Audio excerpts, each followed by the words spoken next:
after I talk, you can just go ahead and read it out.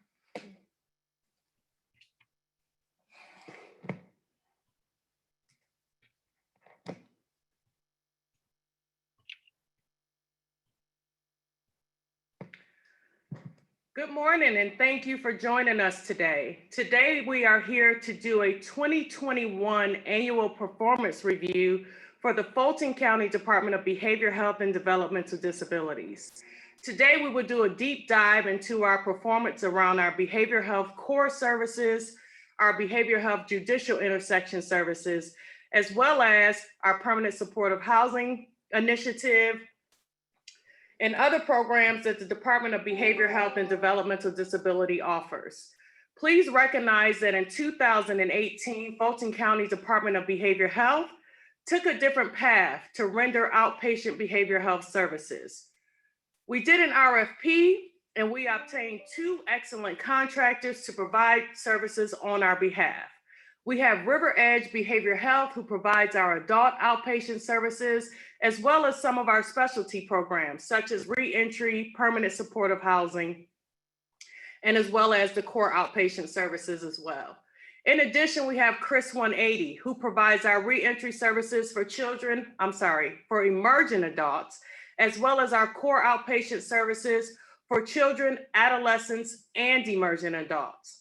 So today, I thank you all for joining us. Please remember that we offer services at the Center for Health and Rehabilitation at 265 Boulevard. We offer services at the South Fulton Service Center. We offer services at the North Fulton Service Center. We offer services at our Adamsville Regional Health Center. We also offer services at our Clubhouse for youth.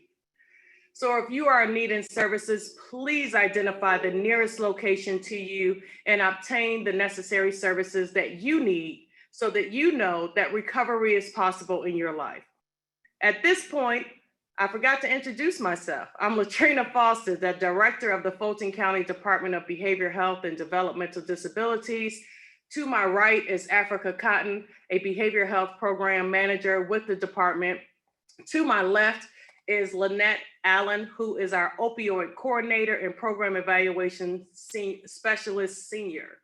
I am now going to turn it over to Ali, who is the project manager for River Edge Behavioral Health, who will begin this presentation exploring our performance around our adult behavioral health services. Mr. Ali, I'll turn it over to you.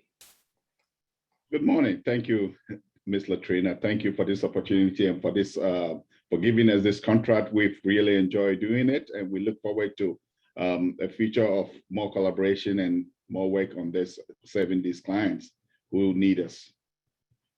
So with that, let me go over our slides.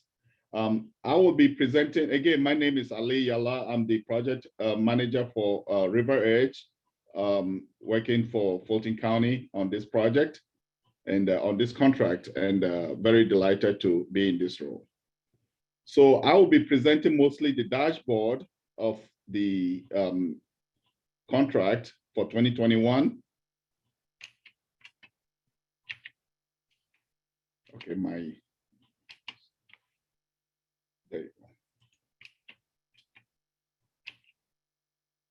I'm moving. Somebody move the slides to the dashboard, please. One more. Thank you very much. So this is the dashboard for the 2021, which also looks at the previous year, starting from 2028 through 2021.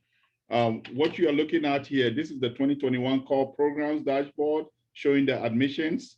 And as you can see, for 2021, we served 1,456 clients. This is a combined River Edge and Chris 180 core programs. Our best year was 2020. We served 1,670, but the trend for 2021 is a downward trend, and you'll get more of that information when we go into the details presentation. Next slide, please. Now, what you're looking at here, again, core programs, this is our clients served by year. In 2021, we served a total of 8,061 clients. And you can see that trend is also rising as as 2021 graph shows. Next. Now you're looking at, this is the dashboard for, again, core programs showing the demographics. If you look at the demographics of the folks we've served, majority of the folks we served are single, 5,560. Of those, 4,000 females, 3,341 males. Majority of them are between the ages of 30 to 39. And as far as race, about 5,784, a great majority of those we served are African Americans. And the area of service needed the most is mental health, about 95% needed mental health services. Next slide. I'm going to introduce to you Ms. Rita Wright-King, who is our director of, Rita is our director of HR, and she will be talking about the staffing data for 2021 and the years before. Rita.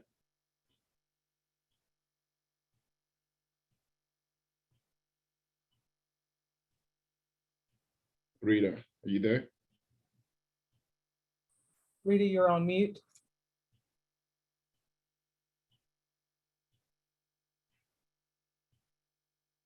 Okay, so for you know, while we're waiting for Rita, or I mean, I can pretty much go through the data. We're looking at a head count of 122. This head count, this includes again River Edge and Chris 180. And of significance here, we have a 27% retention, 25%, I mean, in the turnover rate, we have 27%, and then a retention rate of 76% for adults. And then the retention for CNA or Chris 180 is 35%. And the turnover is 35%, and the retention for CNA is 65%. Now, as far as the SWOT for staffing, the retention has become a strength for us. The quality of hire also has been trending very high for both Chris 180 and River Edge, which reflects in the retention. And the salary bands also, particularly for CNA, I mean, for Chris 180 has been a strong strength. As far as weakness, turnover continues to be a weakness. Lack of applicants based on the staffing challenges that the whole country faces. And of course, increase in work from home requests due to COVID-19, because some of our services require face-to-face, and we're working through that. So we see that as part of the weaknesses that we continue to face. As far as opportunities, of course, building stronger teams and increasing engagement. And the threats that we continue to face is competitive marketplace, and almost all healthcare services are facing the same competition. So next slide, please. So with that, I'll introduce to you Ms. Tiffany Hill. She is our Director of Core Services. And Tiffany, take it away. Good morning. I will be reviewing our core programs, key performance indicators for our adult services at our CHR North Annex and Stonewall location. This is our unique count of clients. We have served 380 more unique clients over the past 4 years. We are gradually making improvements, and our outreach efforts are beginning to make some progress. This shows our count of services. We have provided 5,710 more services over the last 4 years. The recruitment of our nurses, group facilitators, and case manager has contributed to our efforts. In addition, expanding to both servicing individuals via in-clinic and telemedicine has significantly impacted our work. We have administered more injections, facilitated more individual therapy sessions, and prescriber services since 2018. In fiscal year 20, the homeless team and reentry teams were our highest referrals. In fiscal year 21, reentry was the highest referrals to cross services, with the housing team followed right after. This shows our outside referrals for court admissions. Self is our highest referral source category, with others is the second leading referral source.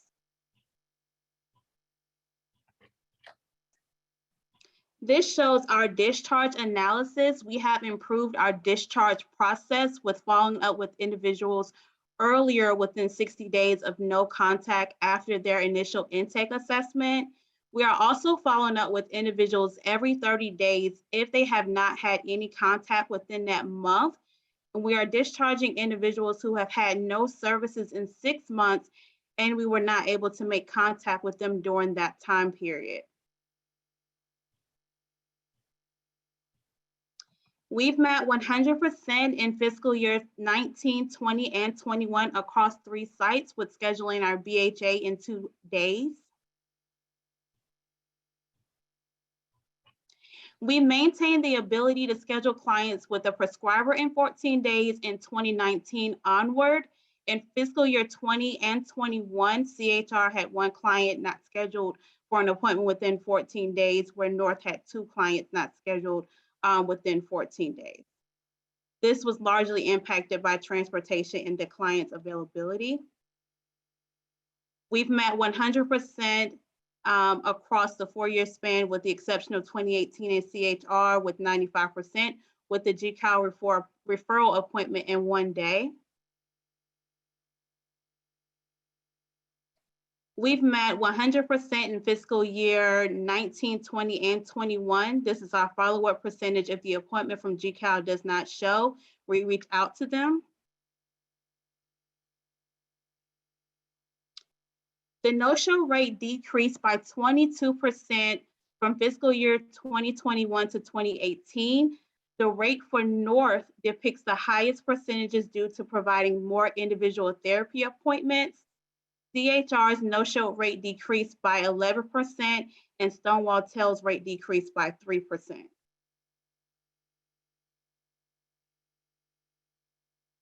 The no-show rate for initial psychiatric decreased by 4% from fiscal year 21 to fiscal year 20 for both our CHR and Stonewall Tail locations. In totality, from fiscal year 2018 to fiscal year 2021, the no-show rate decreased by 1% across all locations. To address the steady rise in the no-show rate for our North location, we will have prescriber and nurse availability on site. We have made some changes and adjusted our processes for our no-shows, being that majority of our no-show rates fall heavily on being unable to contact. We hope that not only our phone calls, but our letters to reschedule will show some major improvements this year and onward. This slide shows the number of clients who missed their initial psychiatric appointment, but was seen by the prescriber at another appointment. We had 8 more clients in fiscal year 21 than fiscal year 20 to be seen by the prescriber from our North location. We've had 21 more clients in fiscal year 21 than fiscal year 20 to be seen by the prescriber at our Stonewall Tail location. And then the chart on the right shows the number of clients who were not seen by the prescriber, therefore the record was discharged. The appointments canceled by team decreased by 0.4% from fiscal year 2021 to fiscal year 2018. Our North location decreased by 1% from fiscal year 21 to fiscal year 20. The use of telehealth services continues to increase. It has increased, by 9% from fiscal year 21 to fiscal year 20, while our non-telehealth services decreased by 9%.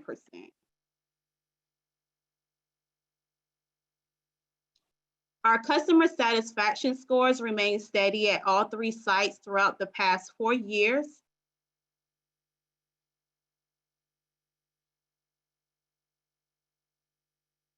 Here are our community outreach efforts that we've made thus far.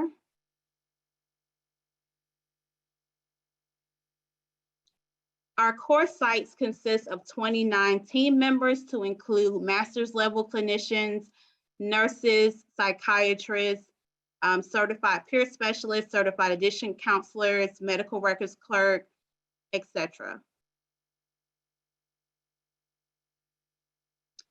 For our financial presentation, as you can see, majority of our payer source is funded by Fulton County DBHDD, which is our uninsured clients, and Medicaid, as well as it has continued to increase over the past 4 years. Over 50% of our clients are uninsured and are funded by Fulton DBHDD. Okay, Cassandra Royal will present on the core programs for child, adolescent, and emerging adult services. Thank you, Tiffany. So our core programs are seen in our facilities of Adamsville, North Annex, and Oak Hill. In 2021, we had 14,321 services, which is actually the highest that we've had in all 4 of our years, with the total visits served with the clients. Our unique number of clients served, so these are our unduplicated clients that we have. In 2021, we had 1,078. Last year, we had 1,066. The numbers that you see in 2018 and 19 were actually combined with Fulton County, but we did separate them out for the last 2 years. So again, we are on a great incline with unique clients served in our Fulton County sites. With the number of uninsured, we are also continuing the incline of last year. So we only had 52 on first quarter and ended up with 128 uninsured clients that we served that normally would not have been served without Fulton County's help. So in 2021, the annual comparison is 395 clients that were seen and received mental health services for children and adolescents. On our discharges, we had 682. As you can tell, our highest, of course, is the clients not returning, but with our goals met, we had 3% our first year in 2019, and we increased that by 7%. We're really doing a lot of great work and celebrating the clients when they're doing progress, pointing that out there, having celebration meetings with them, and going forward. So we are retaining our clients, and they're doing well in successfully completion. Our non-medical intakes, we had last year was 41.8% of the people coming in and us getting them in within 2 days. So we did a lot of revamping and efficacy and looking at our processes. We got a new central scheduling program. We got a new behavioral health assessment team and working with Fulton County. And we were able to increase that up to 84.5% for this year. And if you can tell from the 2021 information on the left-hand side, at 100%, we were able to get everybody in the last 2 quarters across the board at all of our facilities. So it was a great new program and new start with our teams. The scheduled intakes with psychiatry, we are averaging 99.1% of getting the clients in who need to see our psychiatry team within the 14 days. And that's pretty well across the board in all of our facilities. For 2021, as you can tell in 2020, we were at 28.9%. So again, the things that we changed did really well with our BAT team and our central scheduling. Our no-show rate for intakes is 12% for 2021. They kind of go up and down. What you'll see a little bit higher. So with these types of slides, you want to see them down low. So nothing at all the way to the bottom. And in our 4th quarter, we had high just because of COVID and people getting sick and canceling and no showing on us. But typically, if you look at the right-hand side by our annual comparison, we are slowly going down and actually cut it by 50% from when we first started in 2018. Our no-show rate for treatment of our non-medical. So this is all of our ongoing services. Again, they stay pretty low. Our average is 10.9% for 2021, which again is lower than 2020, 2019, and 2018. So we're continuing to see an improvement in those areas of no-show for ongoing treatment. Our no-show rate for initial psychiatric assessments, we did have a high quarter in the fourth quarter, but again, these relatively stayed low. We went from 15.9% in 2018, 2019, 14% in 2020, and cut it in half for 2021. So again, our clients, when we get them scheduled for an appointment, because we are getting them in 14 days, they're coming. Our customer satisfaction is relatively stays high as well. In 2020, we did 99.4%. This year, we did 94.4%, and that number is lower only because we didn't have a lot of a return rate. So unfortunately, a lot of our stuff was done in person with client surveys. Now we went to an electronic base, and because most of our clients are virtual, we're doing the best we can on getting those surveys in. So they're a little lower just because we have a smaller sample pool, but they're pretty high across the board anyway. Telehealth versus in-person. So of course, because the COVID pandemic in 2020 and 2021, we did go to a telehealth virtual setting. Most of our clients are seen about 80% on a virtual platform, with 20% being seen on an in-person platform. Our referral sources, 39% are self or parent and guardian, which is the highest amount we have. The second highest is DFACS. So we'll get a lot of referrals from our DFACS population, probation, parole. Just when they see a family needing help, they'll outreach to us to get them in. Our financial data, this is the additional financial source. So our primary funder is Fulton County DBHDD. They actually provide $1.8 million for our child and adolescent services, which is roughly about 74% of all of our funding for our children in programs and emerging adults. So this is the additional financial source of where we pull the extra money in for the other 24%. For 20 and 21, again, most of our financial source data other than Fulton County DBHDD is AmeriGroup and Simpatico. We have about 27, 28% in Simpatico and AmeriGroup. Our percentages don't typically change. This is where we have a very high Medicaid population. But again, our primary funder is Fulton County DBHDD. They provide $1.8 million both in 2020 and 2021, which was roughly about 74 to 76% of our funding.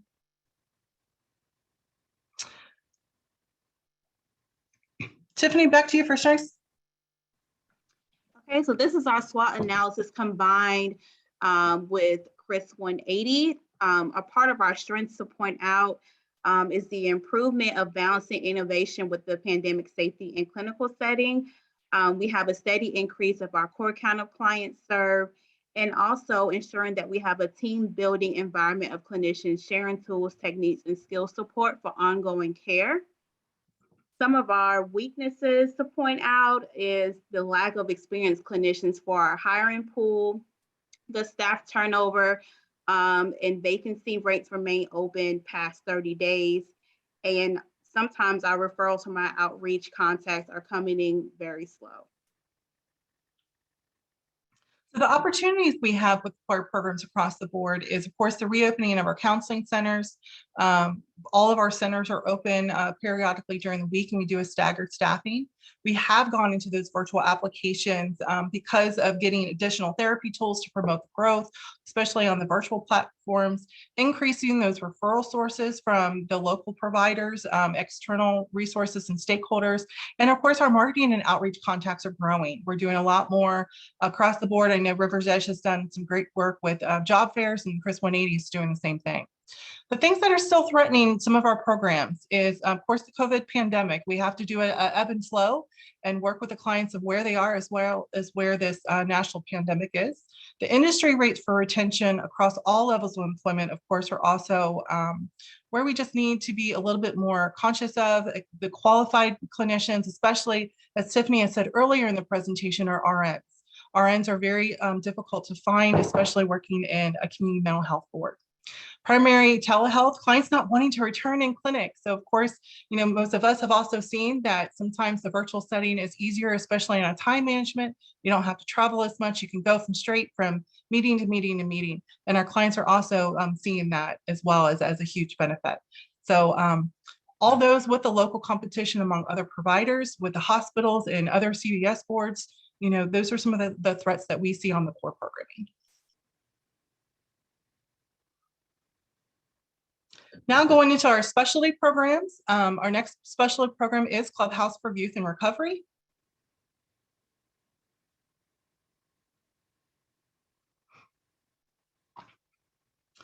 So the Clubhouse for Youth for Recovery is a social clubhouse for our youth from 13 to 18. First quarter, of course, we saw a huge influx in some of the clients. However, the second, third, and fourth quarter were highly impacted by COVID. Every time that we had to shut down, the clients got sick, the staff got sick.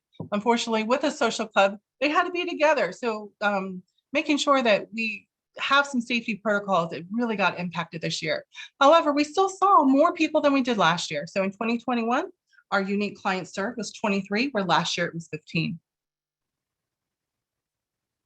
The number of clients enrolled, we did enroll average per month is 7. So 7 clients come back on a regular basis.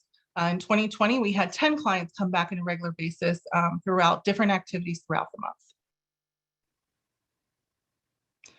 With our discharging youth, about 50 to 56%, we don't mean contact.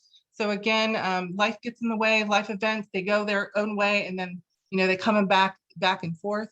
The youth detained by DJJ, that number actually has declined from last year. We cut it in half, which is a great thing. It means actually our kiddos are staying above the legal board and doing what they need to do and not getting in trouble with the court system. We had 13% of goals completed this year. And then again, refer to a higher level of care. So if we see that this might not necessarily be the great fit, we need something higher or lower. That was at 19%, which is 19% or a lot more than last year, because we saw the need to make those referrals and to get them assistance, and then they can always come back when they're stable. Some of the core key performance areas is, of course, to decrease substance abuse. In 2021, we decreased their use by 95%, and in 2020, we decreased it by 31%. So again, that's a huge jump from 31% of our members not using, and now it's 95%. Decreasing, of course, that DJJ involvement, which I indicated before. Last year, we decreased it by 87%, and this year we decreased it by 94%. With our decreasing in this behavior problems kind of lead to the DJJ and substance abuse use, we provide different groups, which is reaching personal goals, life skill activities, nutritional activities, some anger management, stress. And last year we did 463 units with the clients that had come to the center.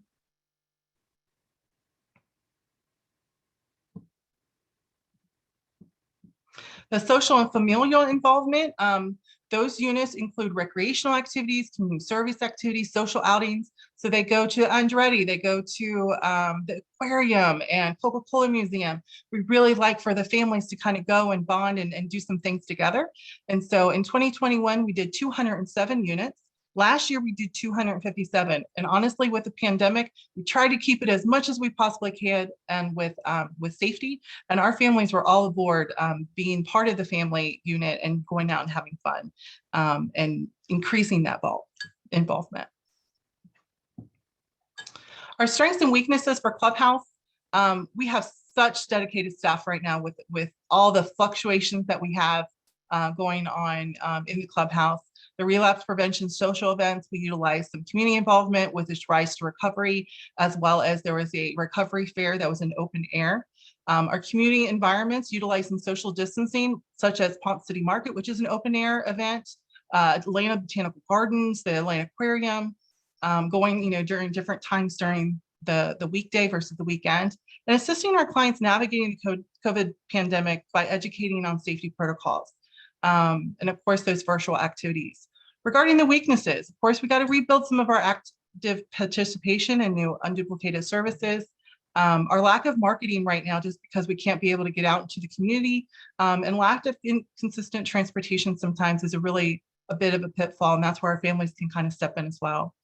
Regarding the opportunities and initiatives, the things that we're doing well and we're looking forward to is they're going to have some new leadership with the program director starting soon with the Clubhouse. They're restructuring that programmatic phases, as well as doing some outreach opportunities and some branding events. Some of our threats, of course, you heard me say it numerous times during this presentation for the Clubhouse is COVID. COVID is our #1 threat, including the burnout of current staff of always constantly having to jump in and trying to do some things new on a social setting when the social interactiveness is duplicated. And then we have Frederica with specialty programs with Reentry Adult Services. Good morning.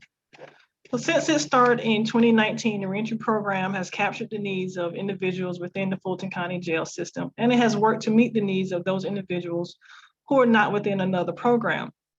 During the past 2 years, the program has received a consistent amount of referrals. Here we see that in 2020, 170 referrals were received, and in 2021, 161 referrals received. Of those referrals, only a small number either declined the services or were ineligible due to legal holds, out-of-county resident, or other program involvement.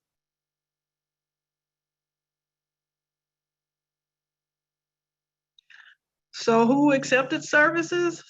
167 women housed at the Union City Jail over the past 2.5 years accepted services. As shown here, our number of newly enrolled clients increased each year since 2020. We enrolled 73 new clients last year and served a total of 100.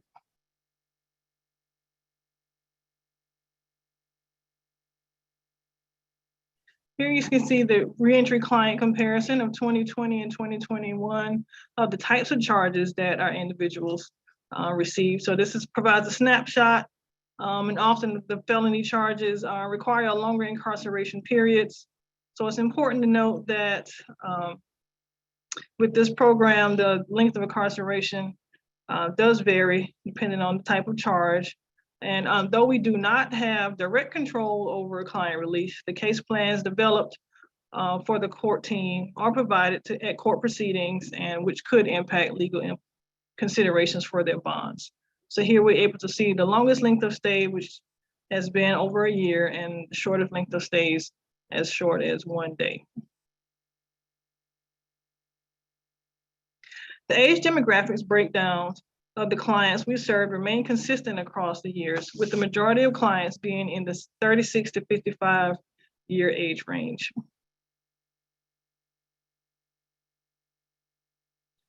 Also, what we see here is the majority of the clients were either at a high school level of education or below. This analysis gives the team specifics of needs of what our most served age groups would require. Lack of employment or sufficient employment were also a trend we saw across those that enrolled in the program. Nearly 75% were either unemployed or seeking better employment. This slide reflects the percentages of service and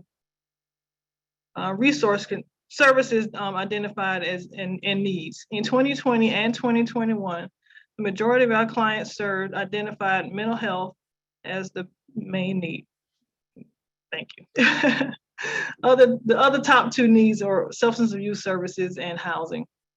Additional needs identified were healthcare benefits, income support, food, clothing, transportation, and a form of ID.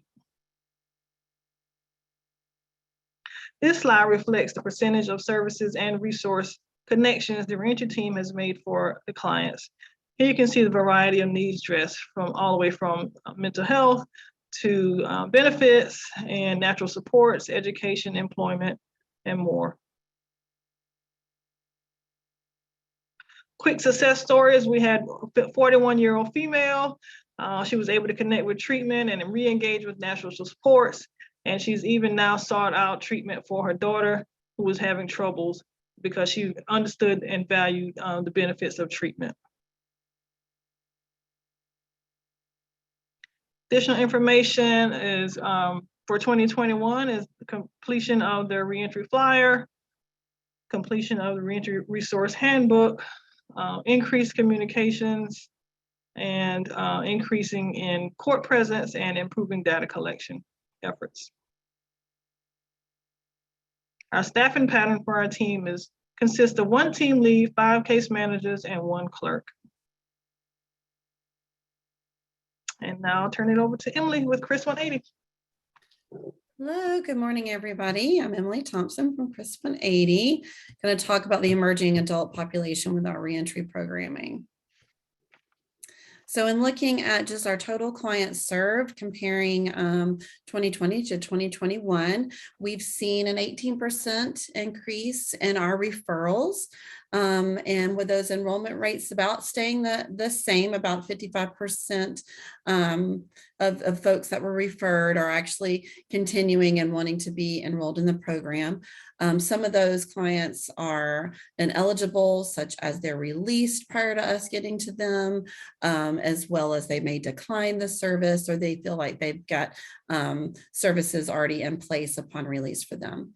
But we've seen an increase in total amount of clients being served from year to year comparison, and a decrease in those ineligible referrals. So we're really getting the right amount of clients referred to our programs.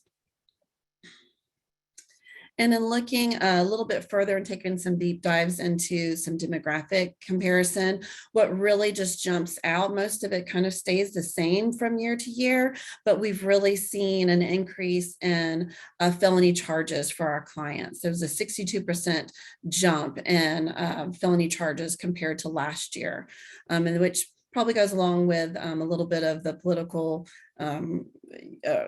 you're seeing the charges on the news. We're seeing a lot of that in our clients that we're serving. So in looking at our clients' mental health needs, because that's one of our biggest goals that we're working with them on, we're seeing a big increase in those clients that have a dual diagnosis. We also have seen an increase of clients that are presenting with a history of a psychiatric hospitalization prior to their arrest and us working with them. And then this year we saw for the first time an increase in reports of experiencing abuse within their home.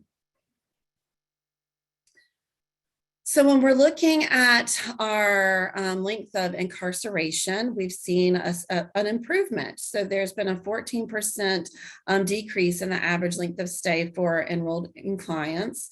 It kind of stays the same with our longest and shortest of,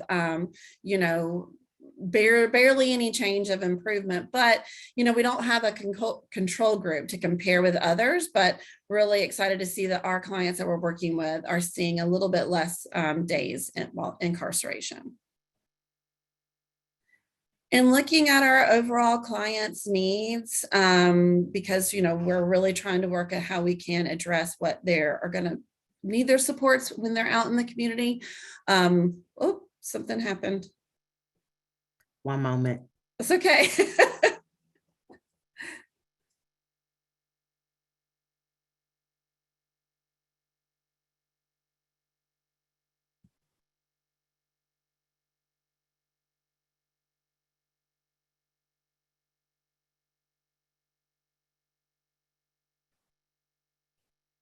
You know the slide number. Keep going. Yeah, keep going. I'll recognize at least a little bit where we're at. We're still in core right here.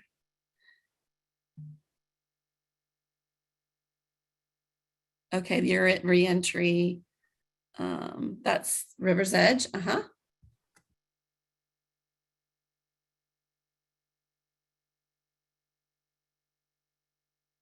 And I think about right there, number 80.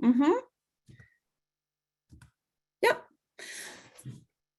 Or maybe that was a little bit back. No, this is perfect. This is where we were. Okay. All right. Where was I? All right. So in looking at just our clients' overall needs, we're seeing an increased need of clients identifying a need for mental health services compared to last. Also a need of increase in requesting and being able to accept taking psychotropic meds to address their symptoms, an increase in substance misuse services as well, and then an increase in needs for employment assistance. We've seen some decrease in areas such as asking for assistance in housing services and income support services, food and clothing, and transportation.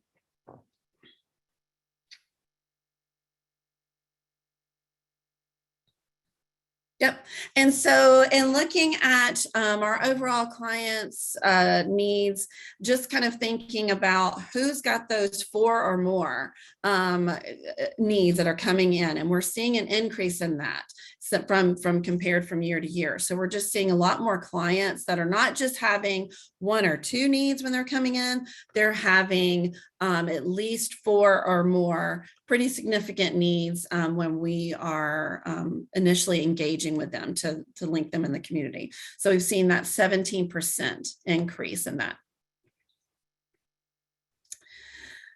And then looking at just our service provision, this is something that data was just collected this year. So in all those clients that we are working with, those that are incarcerated versus those clients that release, able to see them, face to face, they are more receptive to telehealth services, just due to obviously the pandemic, which we've heard a few times on this presentation today, and working with them. And then we have clients that are able to work with for up to a year, and they're still, when we are able to get a hold of them, there are some that are still requesting services and using our program as a resource, and we can continue to support them anytime they ask. And then, overall, what they're actually participating in. So our clients that are in the community, every single client has a plan or a resource or multiple resources provided for that need that they've expressed needing assistance with. And on the far right, you'll see where we confirmed that resource has been used. We know that they've actually gone to that mental health provider. They have started those services. So it's not just about linking them and giving them a resource, just really confirming that those services have taken place. We've really seen a great usage of our housing resources, as well as food and clothing assistance and transportation assistance. And then let's take a look at our recidivism rates. We've got a slight reduction of clients recidivizing from last year to this year. And I apologize, that second table was on a previous slide. So just in case you want to see it again, there it is.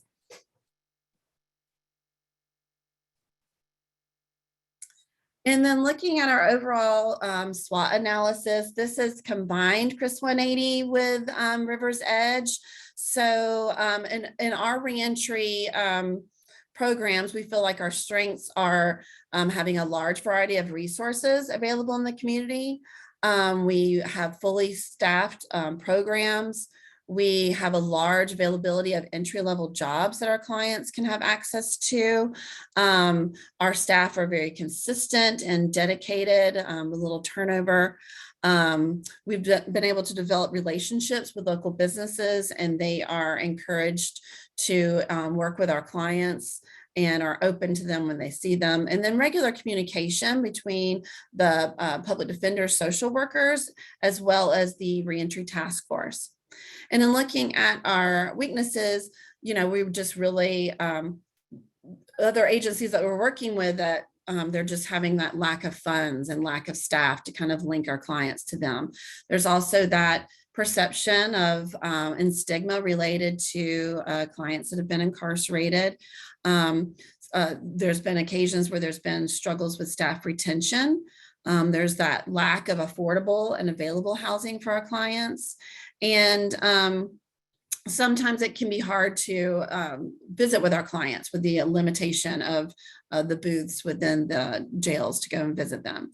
And then just lack of notification related to like the court or release dates for our clients, so we can really jump at seeing them when they are into the community.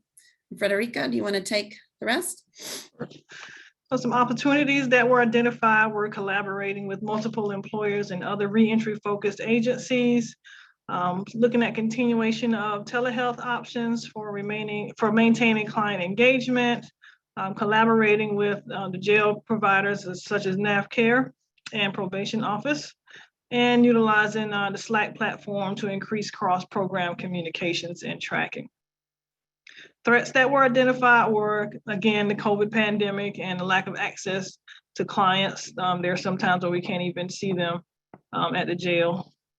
Lack of clients lacking motivation for employment or follow through with connected with resources, and then continual turnover in the PD's office, which causes some delays in court, in client court and potential release.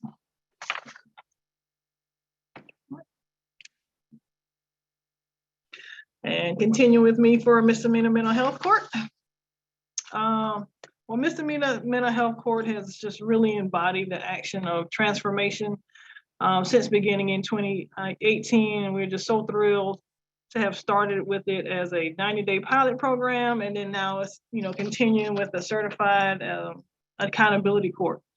So as we've adapted with COVID, so has the MMC procedures and in how to obtain referrals. So a comprehensive chart here shows that correctional mental health screen has now been provided the majority of referrals despite its implementation beginning in just 2020. Despite the large number of referrals, actual admissions into the program does remain less widespread. Referral and admissions process continue to be reviewed with all seeking opportunities to increase the client census.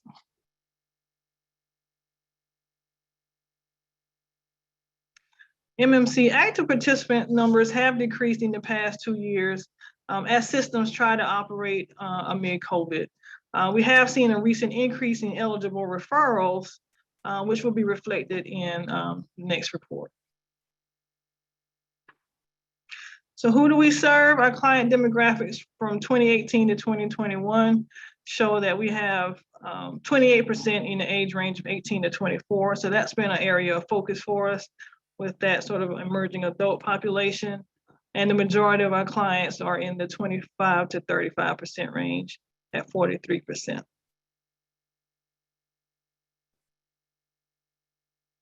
Ineligible, those determined ineligible for admissions, those numbers continue to be high, along with the referrals, which are reflected in the low number of admissions into the actual program. The number of individuals deciding to decline services remains relatively small, especially in 2020 and 2021.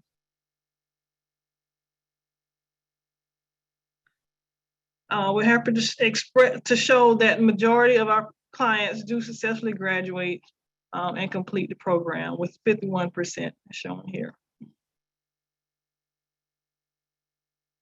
This resource development slide shows the different types of resources that our team has connected participants with throughout their program involvement.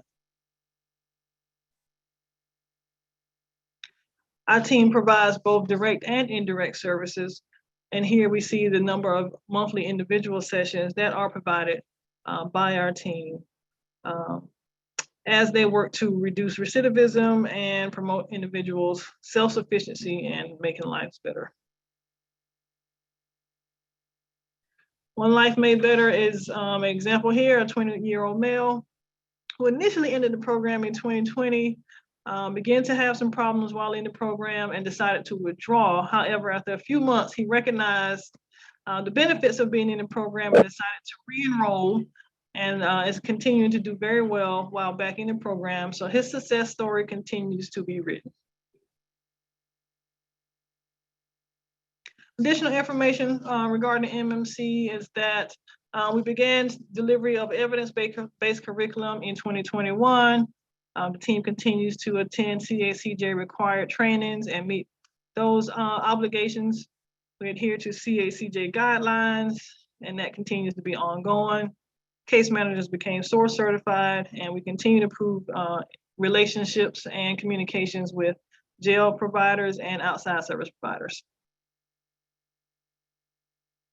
A staffing pattern for MMC consists of 1 team lead, 1 associate licensed clinician, and 2 case managers. The team also has a fully licensed judicial services clinician that is split with the DUI program. A SWOT analysis, some of the strengths that have been identified are continued operations amid COVID via use of a hybrid model of both telehealth, and face-to-face services, regularly scheduled meetings with court personnel to increase understanding and communications, use of the casework systems for documentation, and just an overall collaborative approach amongst the team to help participants. Some of the weaknesses identified were a lack of robust partnership with agencies for participant needs, such as acute care and housing, occasional delays in communications with outside treatment providers, undefined solution to address some hurdles for those without IDs and income, and just needing additional resources overall. Opportunities are for outreach to increase marketing and resource partnership, continuing attendance at CACJ offered trainings, and reconsideration of admission criteria to increase program enrollment. Threats, as we've heard throughout the presentation thus far, continue to be the COVID pandemic, low admission rates into the program, and then resource agencies dealing with funding or staffing issues. And continuing on with specialty programs for DUI. A DUI referrals chart shows here that in 2020 and 2021, there was a decrease in referrals received as systems navigated operations amid COVID. Other referrals reviewed, 97% were accepted. A trend noticed with DUI participants is slow progression through phase 3. This tends to be due to some relapse and some financial hardships preventing payment of court fees for participants to progress. To address this trend, the clinicians have administered scheduled assessments, updates to explore potential hurdles and identify relapse triggers. We're happy to share that 88% of our participants complete treatment. After traditional treatment completion, participants are welcome to re-engage treatment throughout the remainder of program involvement. To address COVID impact, we have provided services via a hybrid model to include both telehealth and in-person services. You can see those numbers reflected here.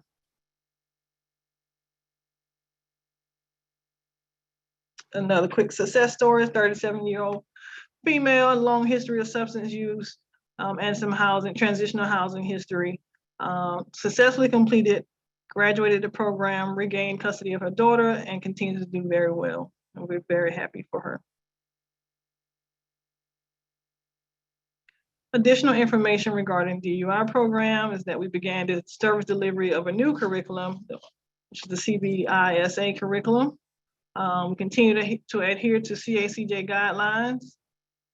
Our staffing model has been adjusted and is complete, and we increased frequency of assessments, and that continues to be ongoing. Our staffing pattern for the DUI program consists of 2 fully licensed clinicians, 2 associate licensed clinicians. Team also has a director of judicial services, which is myself, as well as a fully licensed judicial service clinician that is split with MMC. Some of the strengths identified for this program are continued operations via a hybrid model, regularly scheduled meetings again, structure, but also some flexibility within program operations and overall collaboration amongst the team. Weaknesses could be limited options for participants with financial hardships, lack of robust partnerships for services, and notable differences in judicial responses to participant infractions. Opportunities would be finding virtual resources and adapting to the digital age. CACJ offered trainings for continued program and team member growth, expanding connection to community resources, and collaborating with the court personnel to revamp the participant handbook. Threats are, again, COVID, delayed court processes impact program enrollment and census, and decreased level of supervision make participants more vulnerable to relapse.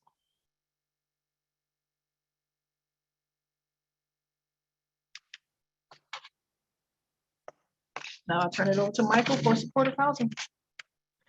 Hello, everyone. Thank you so much. I'm delighted to be here to talk about Fulton County's essential permanent supportive housing program that provides case management and clinical services to help some of the most vulnerable and marginalized residents in Fulton County remain in their new homes. Here you will see an uptick in the number of individuals that we have been able to keep in their homes over the course of the past year for both our COVID response housing voucher and our permanent supportive housing voucher. The next few slides are going to look at the service levels, the biopsychosocial needs of our clients. Here you will see that the clients in the permanent supportive housing program have had an increase in the minimal category of their needs in the case management. You'll see for the same group of clients, a mild uptick in the number of care coordination moderate service levels over the past year. For the COVID response voucher program, we will see a pretty consistent trend, if not a slight decrease in the number of moderate service level clients for case management. And here you will see about a pretty steady service level for our mental health services or care coordination services across the year. Here you'll see an uptick in all the numbers of clients who have been maintained in their housing for their 30, 90, and 180 days past their move-in date for our permanent supportive housing program over the last year. And here you will see an uptick and then a level off of the same type of data for our COVID response voucher program. And you will note that there are a large uptick in clients newly moving into their house in the first half of 2021, into their homes. Here you will see additional program data. Our overall population are men. You'll see a rather excellent client satisfaction rate for our clients in both programs. You'll see that the number of unhoused individuals is less than half of the, you'll see the unhoused individuals. You will see client data, the most resident issues, clients reporting they have challenges with their apartment complex is the highest number there. We have maintained a pretty solid percentage of clients who are both employed and in higher education across programs. And as I'll talk about, COVID has presented both an opportunity and a threat. You'll see the opportunities. We are now able to provide telehealth services at the same, in-person services at the same rate as telehealth services. So COVID has given us a chance to show our clients that we really care about them. So it can be an opportunity in that way. So we're showing up in person on those numbers.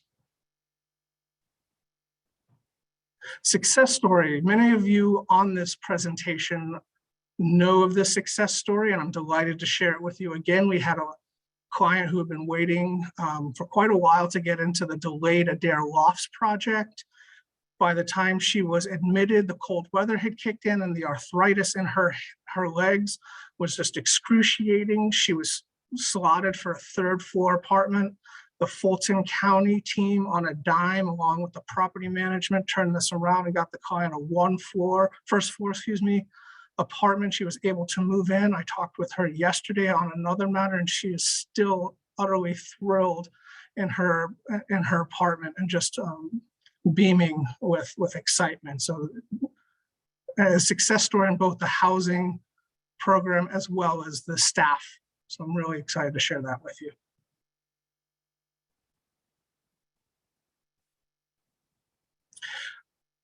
Our staffing pattern, we have 13 staff, myself, the brains of the operation, who is our team lead, and then the remaining motor of the operation, which is our 11 care coordinators and case managers, who are the heart and soul of this program. SWOT trends, you'll see the strengths remain that we have kept clients in their houses. We have outstanding relationships with them, which is reflected in the client satisfaction numbers. Weaknesses, we're building structures, systems, and processes to make sure we're meeting the needs of our clients where they are. Opportunities, we have new programs coming online, which is a new opportunity to develop relationships with the properties, as well as all the before mentioned processes, structures coming on board. Threats, again, COVID-19 is one. It's also an opportunity to show our clients that we care. And then just continuing to bump up against that wall of not having enough housing units. And some of the housing units we do have aren't always as kind as we would like them to be to our clients.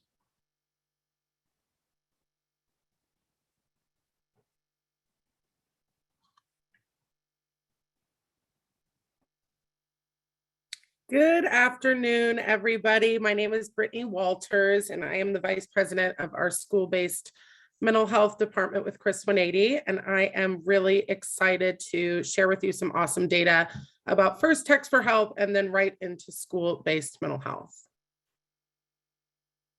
So the first slide, what you're looking at is an overview of 2020 and 2021. This was a program that was designed in 2020, and we have worked through several challenges over the past 2 years to make sure that we are adequately serving our students in need after hours and reducing barriers for them to get help when they need it. Text for Help is a 24/7 texting service where students from any Fulton County school can reach out. At first it was anonymous, now it's confidential. We'll talk about that a little bit later, but they can reach out for anything that they might need. I'm stressed about homework, my parents are fighting and I'm scared, I heard something and I'm concerned about a student. Any type of need or support that a student needs, they have access to a 24/7 line that is operated by a CRIS 180 licensed therapist. So this first slide kind of highlights that we had 146 students access the support line in 2020. And in 2021, we grew by 62% with 236 students accessing the service. Throughout the presentation, you'll hear me talk about challenges like data discrepancies that in our first pilot year, we navigated collaboratively with Fulton County, as well as LEAD, who is the operating partner. And so that's reflected here in Q4, where I had to correct it slightly. We had 88 people reach out in Q4 over 84. So don't be alarmed if you see just a couple of adjustments on some of these tables today. So what we're looking at here is how those total conversations broke down by month. And this is a pretty interesting slide if we're looking at just the vast differences. If we look at the blue rectangles going up, Q1 versus Q1, 2020 was very high engagement. That was when students, if you recall, were 100% virtual versus 2021, a little bit lower. And same with Q4, Q3 and 4, kind of the start of the school year. Last year, not too much, but this year we certainly saw our highest number of engagement throughout Q4 into the holiday season. This is how those conversations broke down by weekday. Not too much to unpack here, but one of the statistics that I was really excited to see was the increased engagement over the weekend. What we have found is the more often students have that number saved in their phone, the more likely that they're going to reach out in live time when they find themselves in a situation that might be dangerous or prompting some anxiety or concern. So we did have much more engagement both on Friday night, Saturday, and Sunday, which often, as we know, adolescents might find themselves in situations over the weekend that might cause a concern or a need for a little bit of adult support.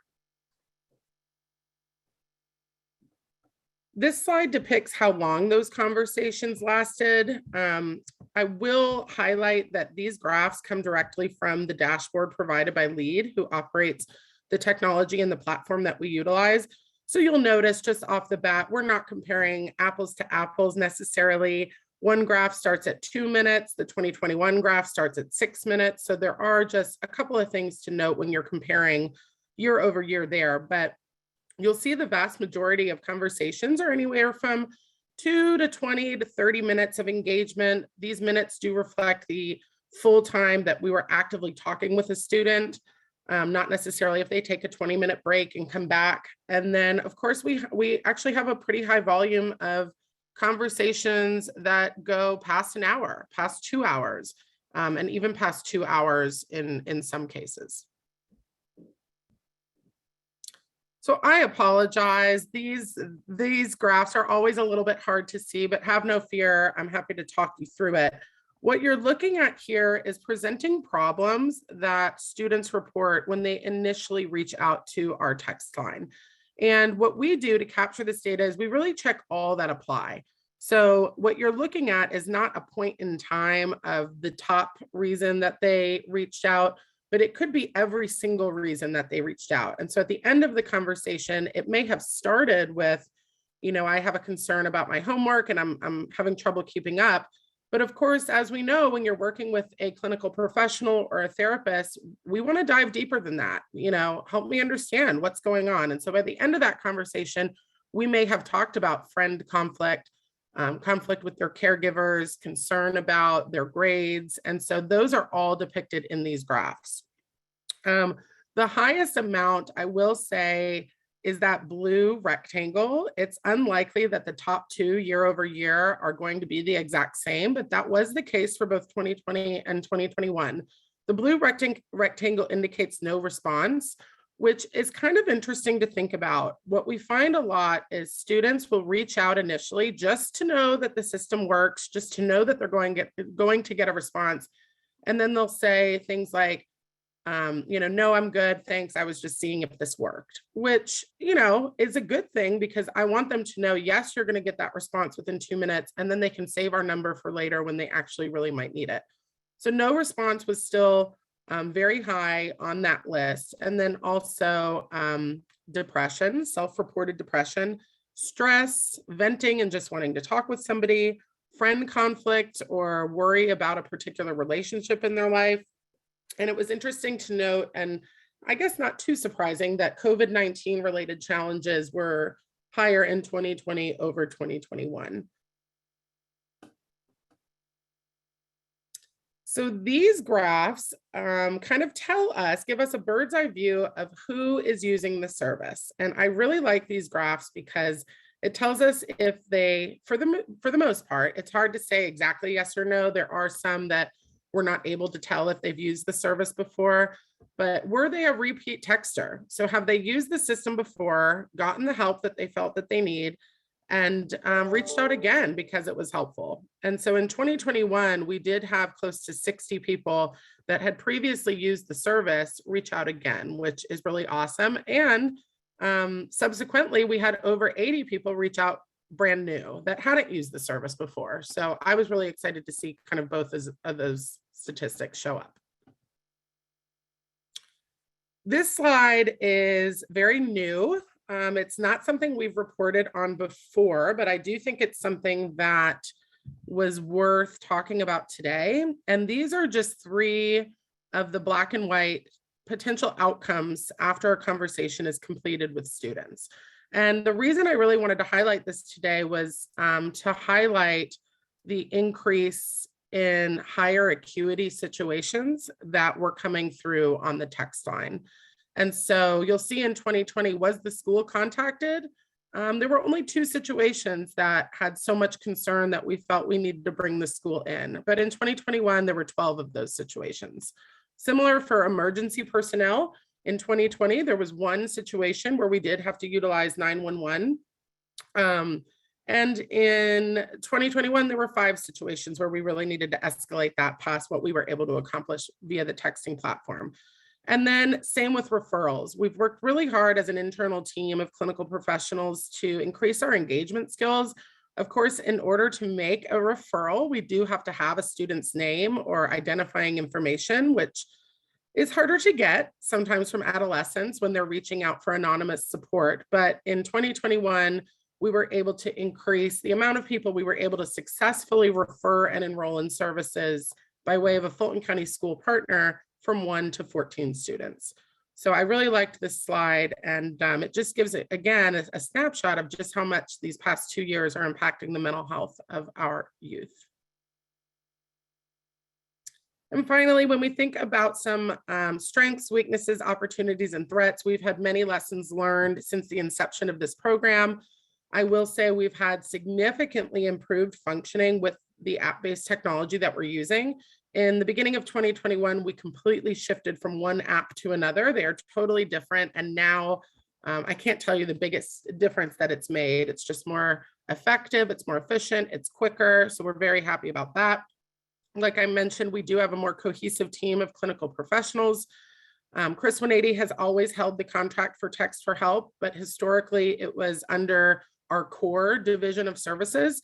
And it was very successful, but we found that moving it internally under our school-based division has actually been better because more often than not, many of the challenges they're having are at schools. And so not only can we refer them more directly to our Chris 180 schools, but to our partners that we're very familiar with if Chris 180 is not that provider in that school.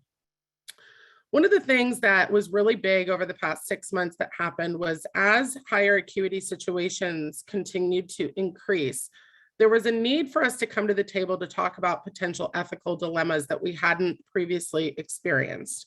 And so what these conversations prompted was shifting the program from completely anonymous to confidential, where we provided informed consent to the person reaching out before they engaged in the conversation that, yes, this is confidential. However, when it comes to imminent risk toward yourself or others, I may have to loop in other people. And so that shift is definitely a strength because we are keeping kids safer. We've been able to deploy 911 or emergency personnel to the home if we have concerns around imminent risk, domestic violence, anything like that. But you'll see me also talk about it as a threat because we know adolescents might not feel as comfortable reaching out because it's not anonymous and it's confidential instead. Moving over to weaknesses, we've worked really hard to mitigate the challenges we've had, but with any new program, there are data discrepancies and hurdles to be expected. So that is still a weakness for 2021.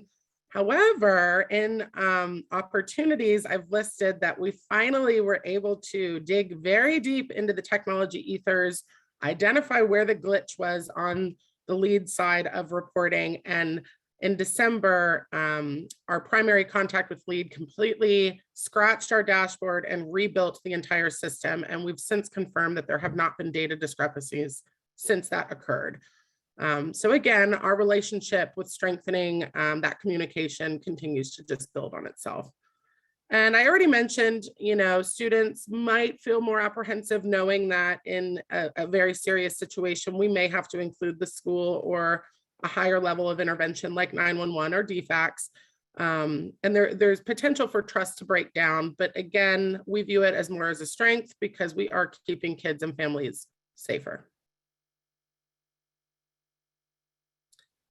So you've heard a little bit about our 24/7 texting service, and I'm privileged to also be presenting our data on school-based mental health today. I will share, you can go to the next slide. Before we jump into the data, I want to highlight that Chris 180 is the primary contract holder for our school-based mental health services with Fulton County. However, we do have a subcontractor relationship with Summit Counseling, and they serve a large amount of the schools that we're responsible for as well. The other thing I wanted to mention today is our relationship with Summit Counseling and this kind of blended look at school-based mental health really kind of kicked off July 2020 and was reinvigorated. And so when you see 2020 data today, I want to highlight that that is actually 6 months of data. And 2021, of course, is reflective of 12 months. So some data pieces What might also be missing, there's only one or two, and that's because we have taken feedback from Latrina and her team from previous presentations like this one, where they wanted to see additional numbers, and we started collecting that at a different date. So let's jump right in. And forewarning, there's a lot of numbers on these slides, but I'm going to kind of walk you through the overall picture. And I'm just excited to share the amount of growth that we've seen since the inception of this partnership is really, truly something to celebrate. So each slide, you'll see how CRIS 180 lines up year over year. You'll see how Summit Counseling lines up year over year. And then you'll see the overall numbers that as one team, one contract, what that growth and what those shifts have looked like. So starting down the left, number of schools served, we were in 58 in 2020, and we served 61 schools for a 5% growth year over year. The amount of students served increased by 131%, serving 588 students in 2020 and 1,356 students in 2021. Similar new referrals, our school support teams really stepped it up and worked closely with Chelsea Montgomery to get great systems in place for referrals, moving from 390 referrals to 908 new people referred for the service in 2021 for 33% growth. The amount of clients we were able to enroll went from 215 to 646, just over 200% growth. And the final data piece on this slide is our client conversion rate, which is something that we have spent a lot of time talking about. What we found was, making a referral is easy, but helping the parents or the caregivers understand the importance of enrolling their student in services is a totally different ballgame. And so you'll see that in 2020, our client conversion rate was 58.5%. So that means just under 60% of people that were referred were enrolled. So out of 10 kids that were referred, only 6 would actually turn into clients. This year, we have year over year, we've improved to 71%. So we've improved as a whole by 21%. Now, I will say in 2020, again, as any new partnership gets off the ground, I think like 45 out of the 60 schools that we were partnered with were brand new. And so what we found was they were just so excited for us to be there. They gave us, a stack of maybe 30 referrals. And as we sifted through them, we realized that not all were appropriate. Some might have needed tutoring. Some might have needed really an IEP. And so again, that referral number was very, very high in 2020 because we hadn't yet solidified appropriate systems to help schools identify just who is the best fit to be referred for this service. So what you're looking at here is our total therapeutic sessions provided. Wow, at each partner's growth, CRIS 180 at 421%, Summit at 187, for a total growth of 318%. In 2020, we provided almost 4,000 sessions, and in 2021, we provided almost 16,000 sessions. And in the graph, you'll see how that broke out by provider. You will notice there's only 2 bars for January through June of 2020. That's because of the data piece that I mentioned in the beginning. But of course, you have all 4 statistics for July through December for both years and both partners. The interesting thing about this slide that I love looking at, whether it's quarterly, yearly, biannually, or over 2 years, is that the pattern really remains the same with seasonal work occurring in school-based. So draw your eye to, any of the colors on the graph, but it's easiest if you draw your eye to the yellow color and just kind of follow it with your eyes. You'll notice it kind of has this dance of hills. And that's what we see with things really, really increasing, second semester through the beginning of the school, and of course, going down over the summer months and even sometimes into the holidays. So it's just interesting to see that no matter what partner, what year we're looking at, we're all kind of on that same trajectory of up and down seasonal work. So what we're looking at here is arguably one of the most important slides that will be presented today, and it's how are we using Fulton County's dollars? Where is this money going? And I'm here to share with you, it is going to the people that need it most. So this slide depicts that out of those 16,000 sessions that we just talked about, how many were provided at no cost to the students that needed it most? So again, by provider and overall, you'll see in 2020, we provided 1,262 free sessions to families. And in 2021, we grew that by 439%, providing 6,797. The percent of our total sessions also went up by 30%, whereas where 43% of sessions provided in 2021 are really coming directly from our contract with Fulton County. So you all are directly impacting people being able to access services. While they might be in between insurances, they might be waiting for their Medicaid application to come back, they might be undocumented, or all sorts of other host of reasons that they can't afford services. And so that cost broke out to, in 2021, providing $727,000 worth of no-cost services to students and families for a 452% increase.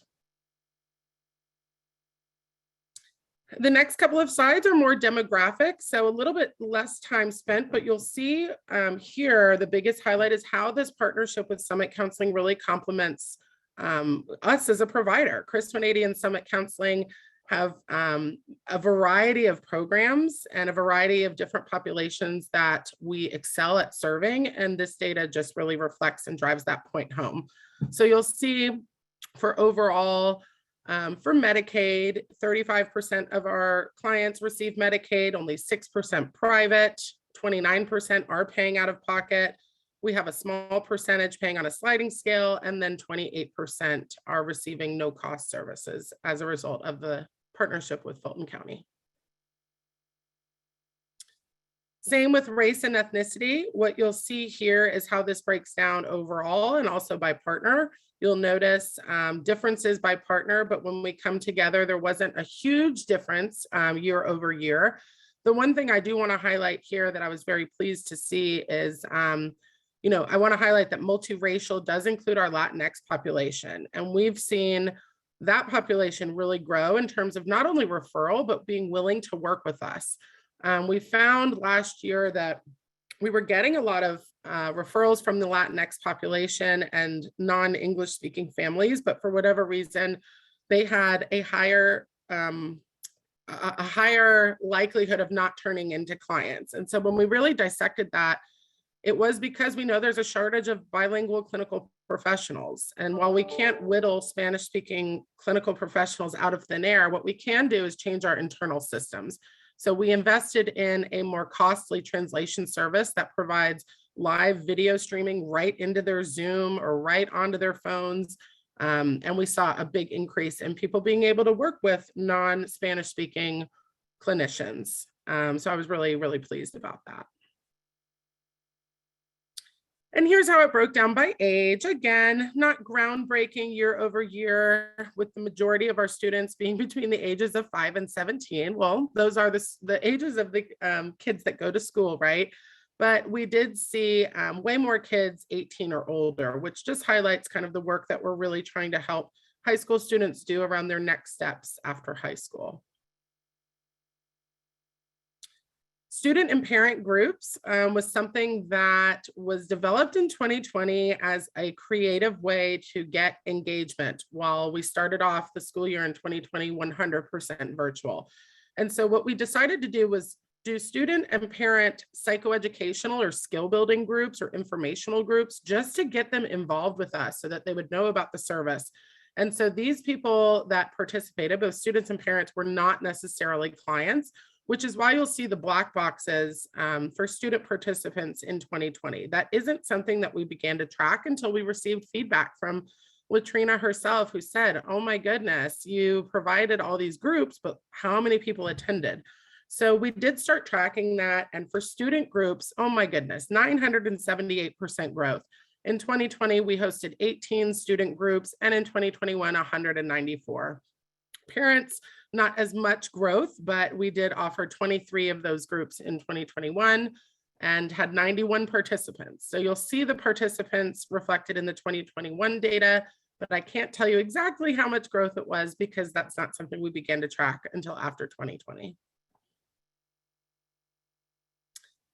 All right, and for strengths, weaknesses, opportunities, and threats, of course, our biggest strength as reflected today is every single key performance indicator has not only improved, but improved drastically.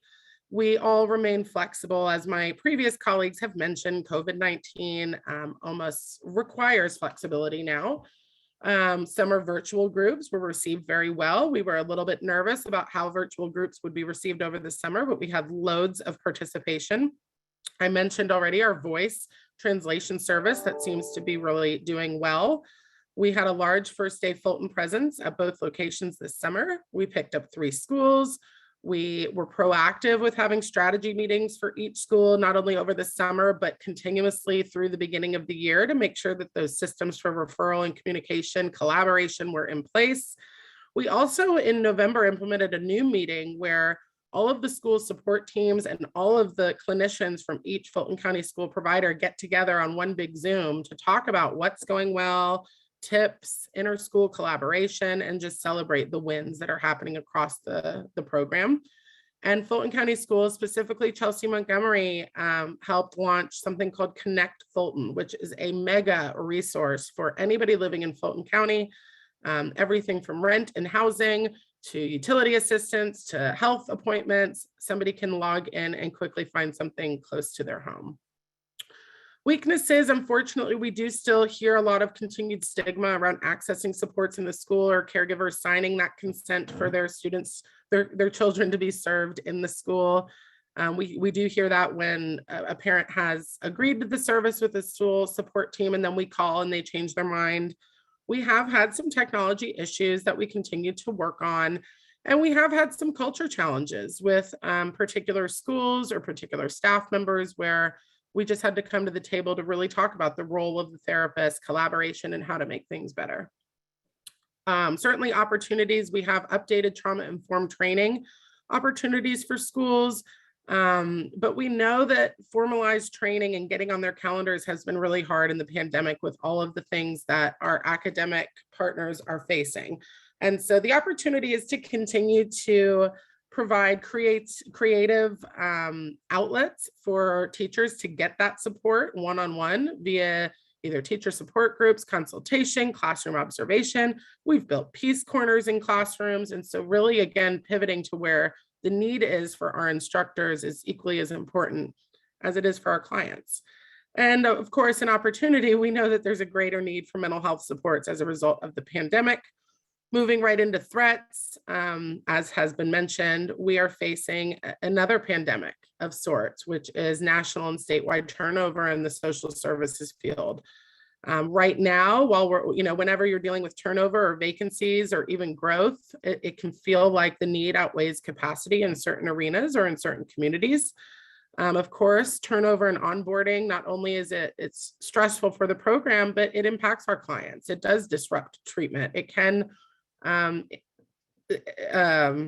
influence abandonment issues, and that's not ever something that we want to do.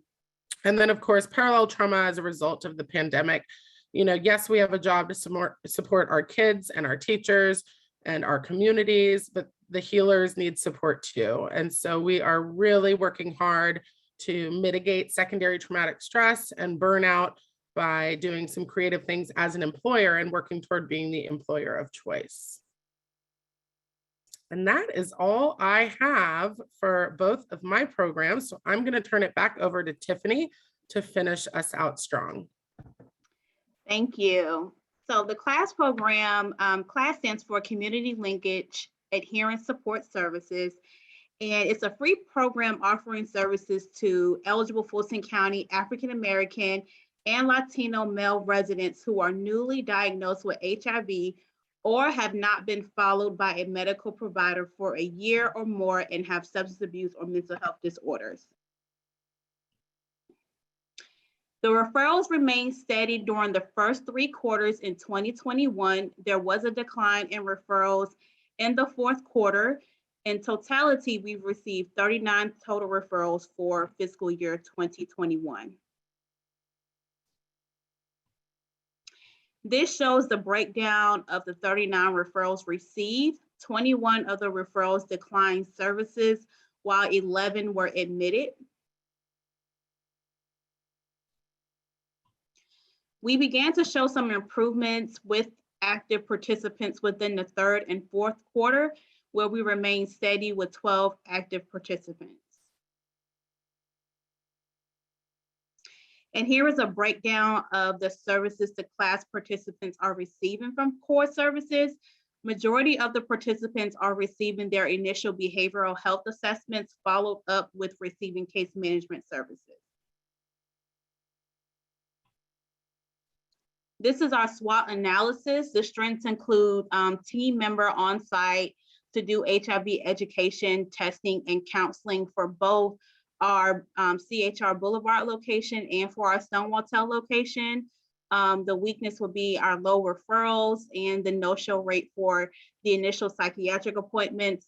So what we're noticing is clients who typically complete their initial intake assessment, they do not show for their initial psychiatric appointment. We do have an opportunity to increase our referrals and increase community outreach. And then the threat remains the COVID-19 pandemic. Turn it over to Ali to discuss our lessons learned. Thank you. Thank you very much, Tiffany. So it's been a great 4 years. We've had a lot of good lessons learned as a result. Change the slide. Thank you.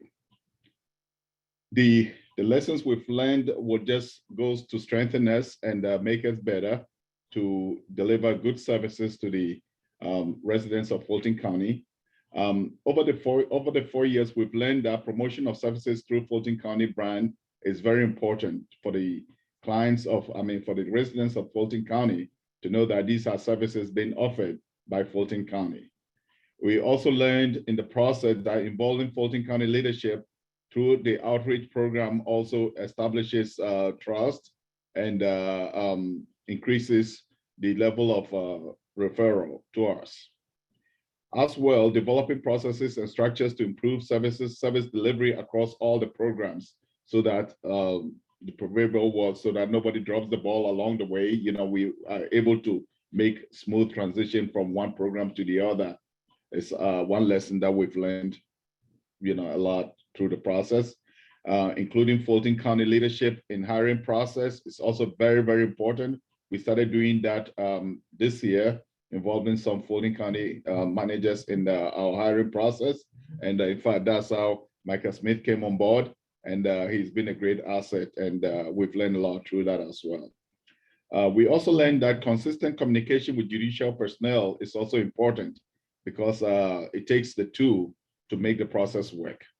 Of course, robust community resource mapping, especially in the permanent supportive housing area, has been very, very helpful and a good lesson for us to learn.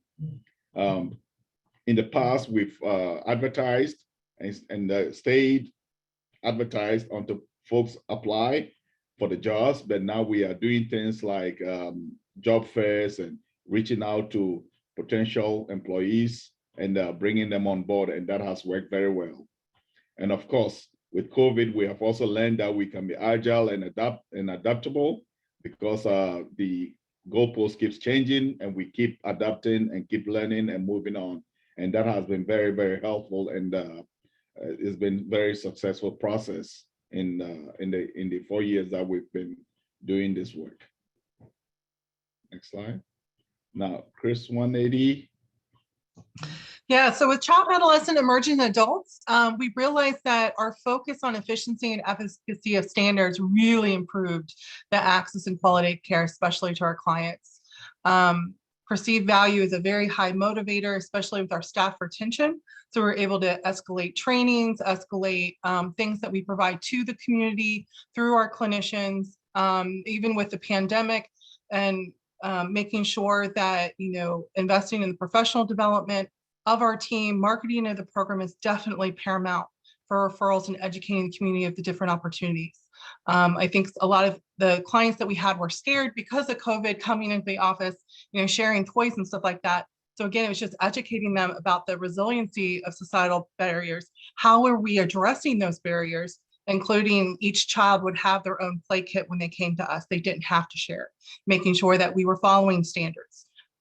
So with CORE and Clubhouse, it really focused on, again, looking at our procedures, looking at our policies, working with Fulton County, making sure that we were meeting the accreditation standards, especially with our children and adolescent. We have 3 different accreditation boards that look at our core program. There's JCO, there's COA, there's CARF. Of course, there's Medicaid standards, and then Fulton County also has a very high quality of services that we work with their team to make sure that we provide. Regarding reentry, the importance of consistent, clear, and early defined data collection points, importance of teamwork and flexibility, and of course, relationship building between legal and correctional stakeholders is what makes the relationships go, and again, the way that we can provide such the data that we have regarding our client care. On school-based and text for help, it was important to bringing ethical concerns to the table and being able to pivot and adjust protocols when needed. As you could tell with, Brittany's presentation, is when we got into the heaviness of and the robust details regarding what the client calls were about, making sure that we were ethical in confidentiality, what we could share, what we couldn't share. And again, that escalated, the clients wanting to know and have that service. Power of team, network, communication, and collaboration, of course, is all across the board. The importance of liaisons being involved before issues escalate. And of course, streamlining and consistent systems between partners to prevent confusion and increase in cohesion. So a lot of that is also that effective communication that is so vital for level setting across all internal and external stakeholders. So those are the lessons we learned with the child, adolescent, and emerging adults.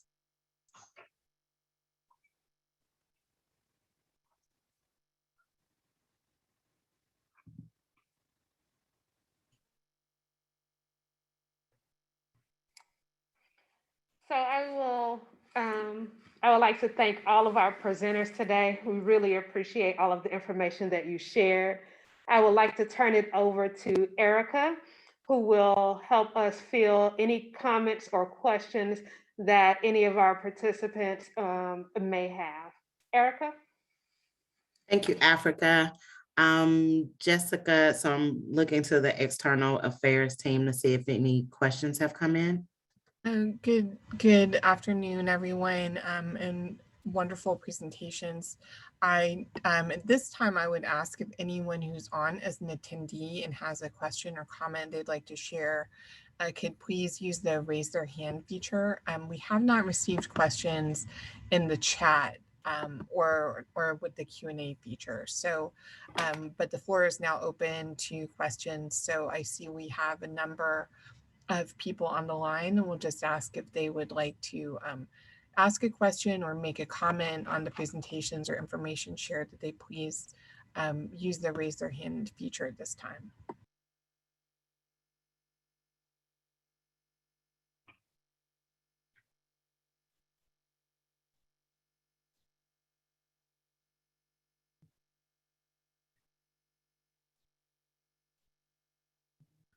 Okay, while we're waiting, I just want to thank everyone who is joining us for coming on today. Again, great presentation from the contracted teams. We're really proud of the work that you all are doing. And again, thank you to the attendees for joining us today. And I'll just give another moment for people to add questions.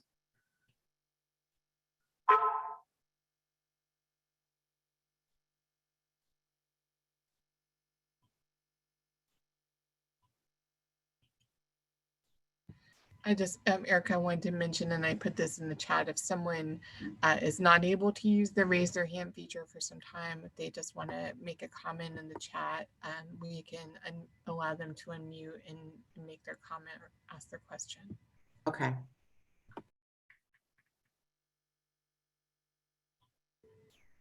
And as we're waiting just one more moment, I just want to mention that this session was recorded today, and we have received at least one inquiry for that recording. So we will post this to allow folks to access the presentations later.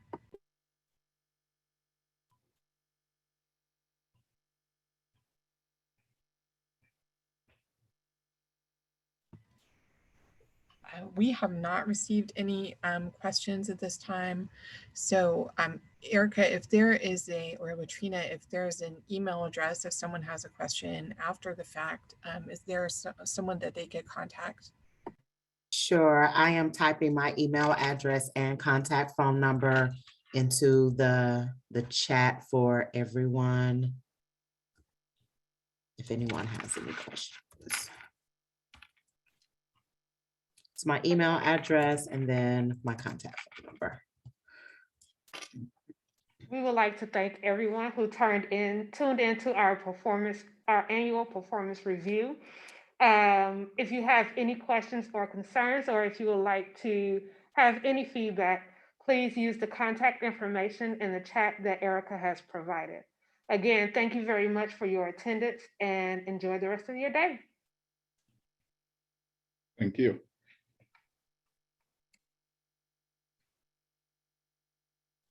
Great job, everybody. Thank you.